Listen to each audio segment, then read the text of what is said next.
Aloha Ecamm fam, there's been a lot of questions about finding your vertical stream once you have it going. If you click on the eyeball up here in Ecamm, all the way up here at the top, you will see there's your two streams. You got your 4K streaming horizontally, and you got your 1080 streaming vertically.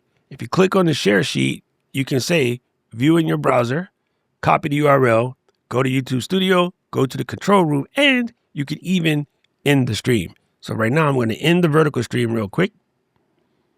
And then it says end the vertical stream on YouTube, and I will say yes.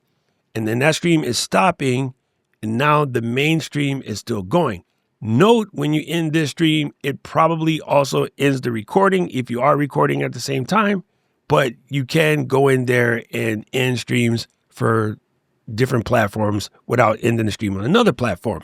So if you happen to be doing IG or LinkedIn or something else, and you just want to get rid of those and keep the other one going, just by clicking the eyeball and going to the little share sheet up here again, you can do all myriad things, including get the link if you need to share it on your social medias, so forth, so on, etc.